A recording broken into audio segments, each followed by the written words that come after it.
아마 여러분 웹발신을 받으셨을 겁니다. 두 가지입니다. 제가 이제 예배 드리면서 우리 자녀들이 참여하는 걸 보고 참 마음에 큰 감동이 있었습니다. 우리 자녀들, 오늘날 여러분 믿음의 가정의 자녀들이 다음 세대의 일꾼으로 세워집니다. 참으로 소중한 자녀들입니다. 예배 후에 우리 강단에서 우리 자녀들을 위해서 안수기도 드리는 시간을 갖고자 합니다. 자녀의 앞날을 축복하고 함께 기도드리기를 원하시는 분들은 예배 후에 강단으로 오시기 바랍니다. 두 번째는 우리 투병 중에 있는 분들이 많이 있습니다. 하나님께서 은혜를 베풀어 주시기를 바랍니다. 함께 기도드리기를 원하시는 분은 그분들도 앞으로 나오시기 바랍니다. 제가 두 가지 말씀을 소개해드리고자 합니다. 민수기 6장 22절부터 27절까지 말씀입니다. 한번 자막을 보여주시죠. 같이 한번 읽읍시다. 시작.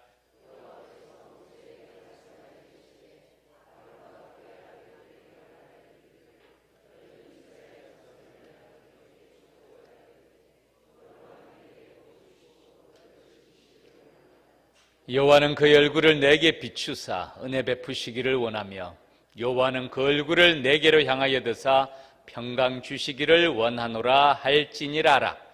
그들은 이같이 내 이름으로 이스라엘 자손에게 축복할지니 내가 그들에게 복을 주리라.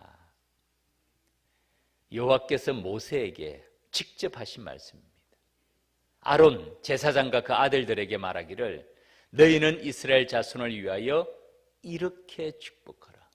하나님께서 모세에게 이렇게 축복하라고 말씀하신 내용이 여호와는 내게 복을 주시고 너를 지키시기를 원하며 여호와는 그의 얼굴을 내게 비추사 은혜 베푸시기를 원하며 여호와는 그 얼굴을 내게로 향하여 드사 평강 주시기를 원하노라 할지니라 하라.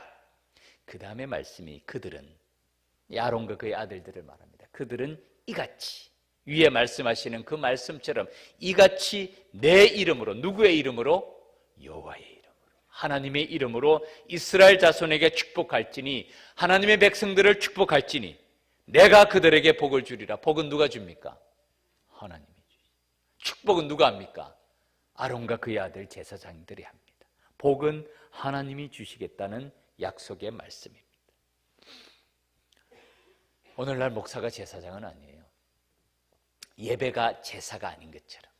그러나 오늘의 예배는요, 제사의 완성입니다. 더 큰 의미를 가지고 있어요.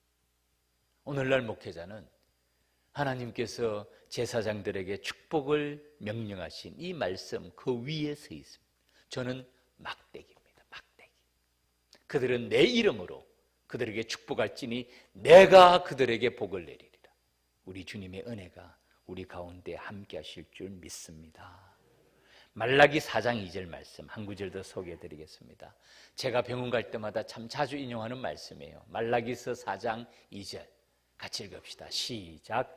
내 이름을 경외하는 너희에게는 공의로운 내가 떠올라서 치료하는 광선을 비추리니 너희가 나가서 외양간에서 나온 송아지같이 뛰리라. 아멘. 내 이름을 경외하는 너희에게는, 하나님의 백성들, 하나님의 자녀에게는 공의로운 해가 떠올라서, 태양과 다른 해, 공의로운 해가 떠올라서 어떻게 한다고요? 치료하는 광선을 비추리니. 오늘날은 치료하는 광선이 많습니다. 엑스레이, CT, 방사선, MRI, 진단과 치료에 사용되는 광선들입니다. 얼마 전에 한 분이 입원하셔서 눈을 치료하시는데 감마선 치료를 받는다는 말씀을 들었어요. 감마선. 치료의 광선들입니다. 치료의 광선들이 언제부터 사용됩니까? 극히 현대의학에서부터 이 치료의 광선들이 사용이 됩니다. 지금 말라기서 이 4장 2절 말씀은 중간기 시대 이전입니다. 중간기 시대가 400년이에요. 다시 말하면 세례 요한이 등장하기 이전에, 지금으로부터 2400년 전에, 이때 무슨 치료의 광선이 있었겠어요? 치료의 광선이라고 상상이라도 할 수 있었겠습니까? 그런데 하나님께서는 내 이름을 경외하는 너희에게는 공의로운 해가 떠올라서 치료의 광선을 비추리니 너희가 외양간에서 나온 송아지같이 뛰리라 라고 말씀합니다. 하나님의 말씀은 우리의 지혜와 우리의 능력과 우리의 상상을 초월합니다. 놀랍지 않아요? 저는 우리 믿음의 가족들에게, 투병 중에 있는 믿음의 가족들, 주님의 은혜의 손길에 함께 하시기를 간절히 기도드립니다. 우리가 보기에는 어려운 일이지만 하나님께 보기에는 그것은 아무것도 아니에요. 오늘 말씀 나중에 중풍 환자 얘기가 나옵니다. 치료하시는 하나님이시, 우리의 죄를 사하시는 하나님입니다. 우리의 자녀들, 투병 중에 있는 믿음의 가족들, 또 다른 이유로 개인적인 기도를 받기를 원하시는 분은 강단으로 오세요. 말씀드린 대로 저는 마른 막대기와 같아요. 주님의 손에 쓰임받는, 그리고 우리 주님께서, 가까이 계신 주님께서 주님의 은혜를 베풀어 주실 줄 믿습니다. 오늘 말씀의 제목은 하나님의 나라입니다. 핵심 말씀은 하나님의 나라와 이름입니다. 예수님께서 제일 먼저 외친 말씀이 뭐죠? 회개하라, 천국이 가까웠느니라. 이 천국이, 회개하라, 하나님의 나라가 가까웠다는 말씀입니다. 예수님의 모든 사역이 하나님의 나라의 운동이었습니다. 오늘 본문에서 나라가 임하시오며 하늘에 계신 우리 아버지시, 이름이 거룩히 여김을 받으시오며, 그 다음에 나라가 임하시오며, 이 말씀은 오게 하소서 당신의 통치가 라는 뜻입니다. 오게 하소서, 주님의 다스림이, 다른 말로 하면 하나님의 다스림이, 하나님의 통치가 이 땅에 임하게 하여 주시옵소서라는 기도입니다. 하나님께서 이 땅을 다스려 주시기를 원하는 기도입니다. 그리고 우리는 그 하나님의 나라의 백성들이고 자녀들입니다. 대한민국에 살면 우리가 하나님의 백성들로서 이 땅을 살아갑니다. 한국 국민이죠. 중국에 가면 중국의 법의 다스림을 받는 나라입니다. 어제 소개해드린 범브란트 목사님은 루마니아에 살았어요. 루마니아의 법의 다스림을 받지만은 그가 루마니아에 살면서도 하나님의 말씀에 순종, 나치 정권, 공산 정권 가운데서도 말씀 가운데 살아가면서 15년을 투옥 생활을 합니다. 왜냐하면 범브란트 목사님은 루마니아인이지만 루마니아인 이전에 나는 하나님의 백성이기 때문에 그래요. 미국에 살아도, 영국에 살아도, 일본에 살아도, 프랑스에 살아도 하나님의 나라의 백성들은 하나님의 말씀에 순종하는, 하나님을 믿는 주의 백성들의 삶의 그름을 말합니다. 그래서요, 우리 믿음의 가족들은 피부 색깔, 민족, 이념, 혈연, 지연, 학연보다도 더 중요한 것이 하나님의 말씀에 순종하는 그 사람들이 하나님의 나라의 백성인 줄 믿습니다. 그 사람들의 모임이 교회입니다. 그게 교회예요. 그런데 교회에 모여서도 여전히 한국 사람 한국 사람끼리, 중국 사람 중국 사람끼리, 영국 사람 영국 사람끼리 아니에요. 물론 언어가 다르고 문화가 다르기 때문에 하나님을 섬김에 있어서 효과적인 서로 간에 구분은 있을 수가 있어요. 그렇지만은 한 하나님을 믿는 데 있어서는 조금도 다름이 없습니다. 그런데 한 교회 안에서 믿음보다도 어느 학교를 졸업했는지, 종씨가 어딘지, 고향이 어딘지 를 먼저 따진다면 그것은 교회가 아니에요. 그것은 클럽입니다. 클럽. 우리 수요 예배가 찬양 드릴 때마다 자주 드린 찬양이 있죠. 교회가 교회되게, 예배가 예배되게 나를 사용하소서. 우리 한 사람 한 사람이 내가 하나님의 나라의 백성이면 하나님 나라의 백성답게 하나님의 말씀에, 하나님의 통치하심에, 하나님의 다스리심에 순종하는 것이 하나님의 자녀들이고 그것이 교회예요. 말씀드렸죠. 사탄은 이제 더 이상 중국이나 특별한 나라를 빼고는 더 이상 교회를 외부적으로 박해하지는 않습니다. 세상에 대한민국에서 교회 나온다고 요즘은 이제 서서히 시작이 돼요. 동성애를 말씀을 드렸지만은 동성애가 가장 무서운 죄가 아니에요. 동성애만이 죄도 아니에요. 많은 죄 중에 하나입니다. 그런데 왜 우리가 동성애 문제에 대해서 이렇게 민감합니까? 왜냐하면 동성애를 죄라고 말하면 그 사람을 처벌하기 때문에. 성경에서 동성애를 죄라고 말하는데 우리도 동성애를 죄라고 말을 해야죠. 그런데 문제는 그렇게 말하면 처벌하는 거예요. 죄를 죄라고 말하면 죄인이 되는 시대는 공의로운 시대가 아닙니다. 그렇게 되면 어떻게 돼야 될까요? 기쁜 마음으로 죄인이 돼야 돼요. 그게 바로 범브란트 목사님의 삶이었어요. 하나님의 자녀들의 교회, 하나님의 말씀에 순종하는 교회입니다. 그것이 우리의 사명입니다. 오늘의 질문은 이것입니다. 하나님의 나라가 어떻게 임합니까? 말씀이 나라가 임하시오며, 하나님의 나라가 우리 삶 속에 어떻게 임합니까? 다른 말로 하면 우리가 어떻게 하나님의 자녀, 하나님의 백성이 될 수 있습니까? 이 중요한 문제입니다. 대한민국 국민이 되는 거 여러분 쉬운 일이 아니에요. 아시죠? 우리 동포들이 우리나라에 와서 우리 대한민국 국민이 되는 과정이 복잡합니다. 미국 시민이 되는 것도 쉬운 일이 아니에요. 어려운 일입니다. 그러면 하나님의 나라의 백성이 되는 것, 하나님의 나라의 자녀가 되는 것은 어떻게 하나님의 나라의 자녀가 될 수 있고 하나님의 나라가 임하실 수가 있습니까? 첫 번째가 단절된 관계가 회복이 되어야 됩니다. 다른 말로 하면 하나님과 우리와의 관계가 회복이 되어야 됩니다. 하나님과 우리와의 관계는 단절이 되어 있습니다. 어떻게 단절이 되어 있습니까? 죄의 문제로.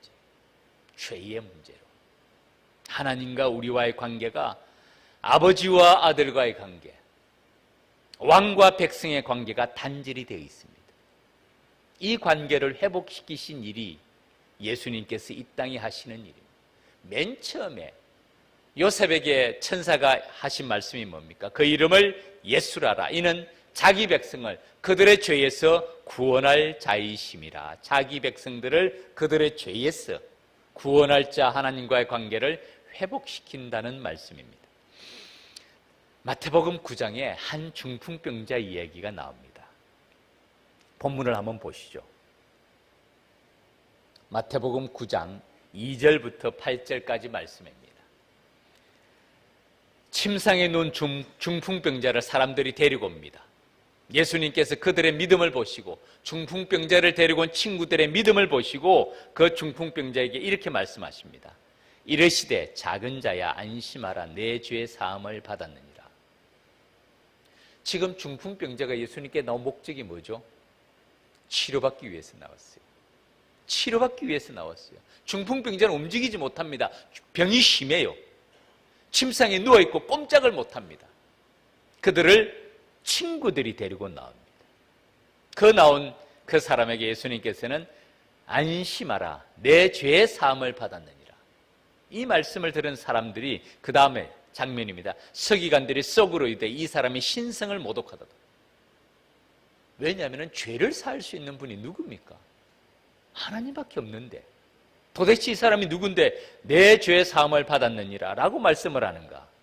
예수님께서 그 생각을 아시고 이르시되 너희가 어찌하여 마음에 악한 생각을 하느냐? 그 다음에 질문합니다. 내 죄의 사함을 받았느니라 하는 말과 일어나 걸어가라 하는 말 중에 어느 것이 쉽겠느냐? 어느 것이 쉬울까요? 서기관들이 생각하기를 예수님께서 치유할 수가 없을 때 말로만 죄 사함을 받은 것은 눈에 보이지 않잖아요. 그런데 중풍병자를 치유하면 어떻게 됩니까? 벌떡 일어나서 걸어가야 됩니다. 그러니까 예수님께서 말로만 은근슬쩍 넘어가려고 하는구나 하는 생각을 한 거예요. 예수님께서 물어보십니다. 내 죄의 사함을 받았느니라 하는 말과 일어나 걸어가라는 말 중에 어느 것이 쉽겠느냐? 서기관들이 생각하기에는 죄의 사함을 받아라는 말이 더 쉬운 거예요. 눈에 보이지 않으니까. 그런데 예수님께서는 그 다음에 말씀합니다. 그러나 인자가 세상에서 죄를 사하는 권능이 있는 줄을 너희로 알게 하려 하노라. 이 무슨 말이냐면요, 나중에 중풍병자를 고치십니다. 치유의 사역은 예수님께서 하시는 구원의 사역을 보여주는 손가락이에요. 치유의 사역은 치유의 사역을 베풀어 주십니다. 중풍병자에게 말씀하십니다. 일어나 내 침상을 가지고 집으로 가라 하시니 그가 일어나 집으로 돌아갑니다. 놀라운 일이죠. 그런데 예수님께서 오자마자 그를 치료해 주신 거 아니에요. 먼저 내 죄의 사함을 받았느니라. 그 다음에 그를 치유하십니다. 하나님의 나라는 치유의 나라, 기쁨의 나라, 즐거움의 나라, 찬송의 나라. 제가 장례식 때 간혹 우리 장례식장에 있으면 그 옆에서 또 다른 장례식이 있잖아요. 참 제가 그때마다 마음에 묘한 감동을 느낄 때가 있어요. 장례식이 얼마나 슬픕니까? 가족 가운데 한 사람이 죽는다는 것은 이별의 슬픔 가운데 그보다 더 큰 슬픔은 없습니다. 그럼에도 불구하고 그 슬픔 가운데서도 우리는 찬송을 해요. 슬픔이 없어서가 아니에요. 찬송을 부릅니다. 슬픔 중에서도 소망이 있기 때문에 그래요. 슬픔 중에서도 기쁨이 있기 때문에 그래요. 왜냐하면 이 땅에서의 이별이 영원한 이별이 아니라는 걸 알기 때문에 소망 중에서, 슬픔 가운데서 소망으로 위로함을 받는 그 나라가 하나님의 나라인 줄 믿습니다. 세상의 나라는 그것이 아니에요. 고통의 나라, 아픔의 나라, 염려와 근심과 걱정의 나라입니다. 한번 이별하면 끝나는 나라예요. 참 하나님의 나라와 세상의 나라는 여러분 다릅니다. 치유하는 권세를 보여주시고, 그보다 더 중요한 하나님과의 관계를 회복시키는 죄 사함의 권세를 보여주시는 것이 하나님의 모든 치유의 사역의 목적입니다. 그런데 세상의 나라에서는 사탄이 가장 효과적으로 사용하는 무기가 뭔 줄 아세요? 염려입니다. 염려와 근심과 걱정.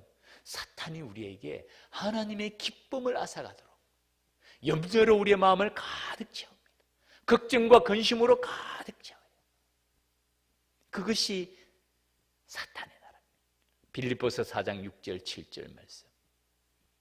아무것도 염려하지 말고, 첫 번째 말씀이 아무것도 염려하지 말고 다만 모든 일에 기도와 간구로 너희 구할 것을 감사함으로 하나님께 아뢰라.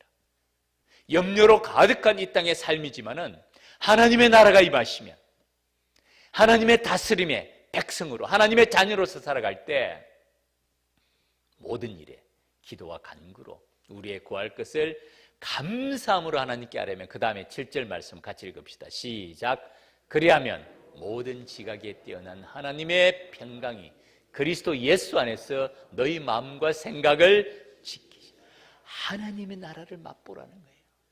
이 땅의 삶에서는 염려와 근심과 걱정이 없을 수가 없습니다. 그러나 이 모든 것을 기도의 제목으로 하나님께 아뢰고 감사함으로 주님께 아뢰면, 그리하면 모든 지각이 뛰어난 하나님의 평강이, 하나님의 화평이, 하나님의 기쁨이 그리스도 예수 안에서 너희 마음과 생각을 지키시리라.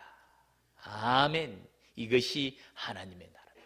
평강의 나라, 기쁨의 나라, 즐거움의 나라, 감사의 나라가 하나님의 나라입니다. 나라가 임하오시며. 어떤 사람이 하나님의 나라를 맛봅니까? 하나님과의 관계가 회복된 사람, 죄의 문제가 해결된 사람, 그리고 하나님이 주시는 평강과 기쁨을 누리는 사람들, 이 사람들이 하나님의 나라의 자녀가 되며 하나님의 나라가 임하심을 경험하는 모습입니다. 마지막으로 제가 한 그림을 보여드릴게요. 하나님의 나라의 모습과 세상의 나라의 모습을 뚜렷하게 대조를 보여주는 놀라운 이야기와 그림이 있습니다. 그림을 한번 보여주시죠. 조금 좀 이 화면이 좀 이 그림의 사이즈에 맞지 않아요. 한번 여러분 구글에서 한번 찾아보세요. 이 그림은 누구의 그림일까요? 렘브란트의 그림입니다. 렘브란트. 우리가 잘 알잖아요. 빛의 화가라고 부르는 렘브란트가 1662년 그의 신앙을 회복하고 난 다음에 그린 그림인데, 이 주제는 돌아온 탕자 이야기입니다. 돌아온 탕자 이야기.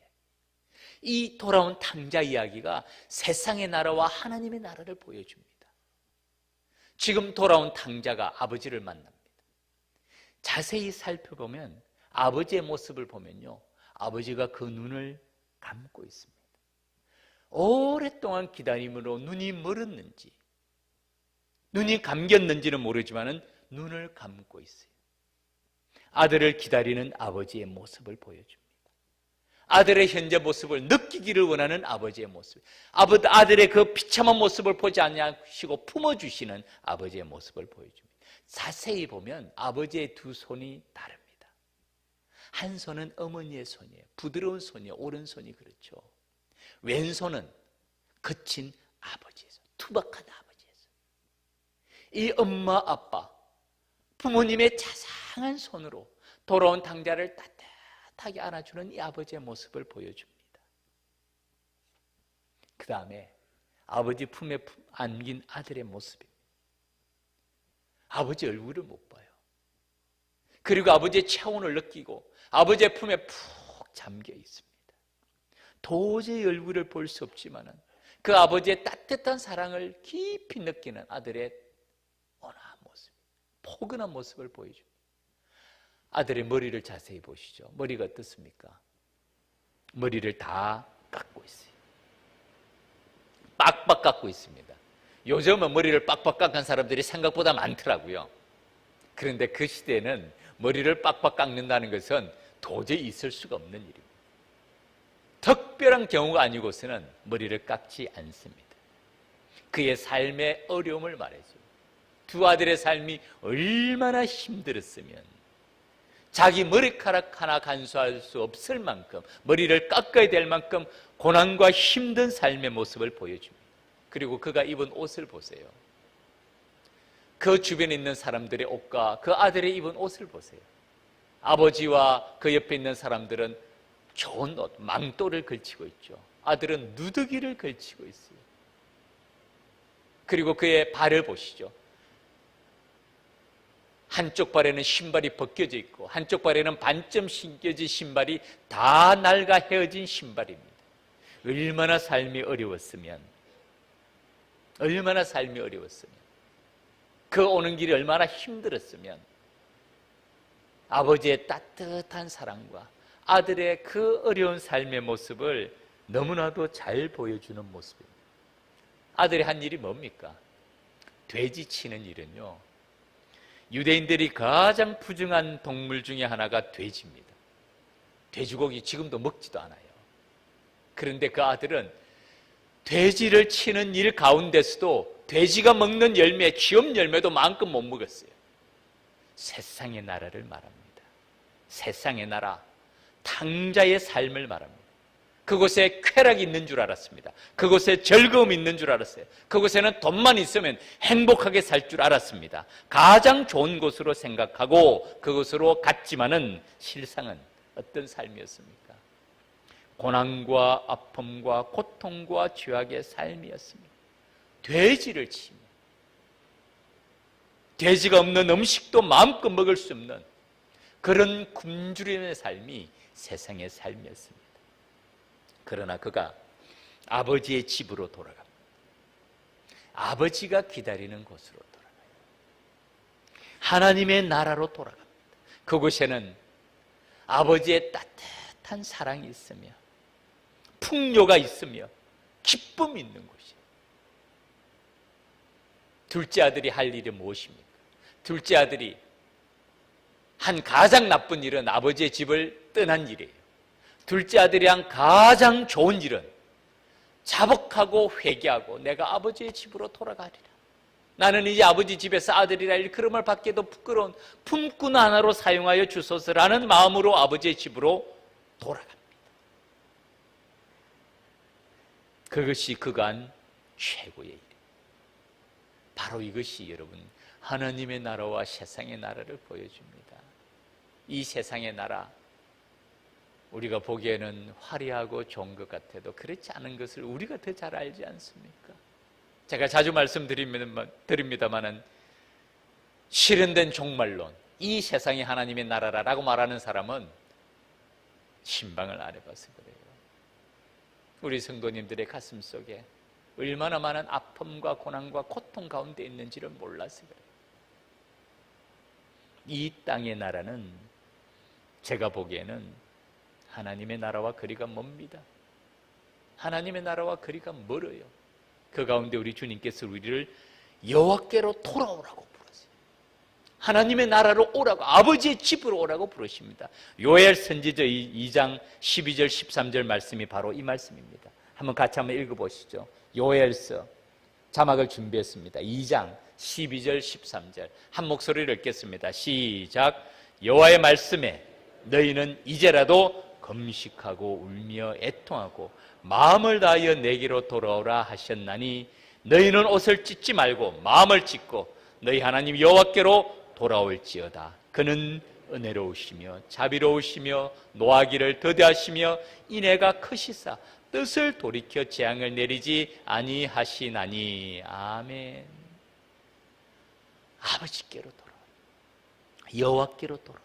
여호와의 말씀에 너희는 이제라도 금식하며 울며 애통하고 마음을 다하여 내게로 돌아오라.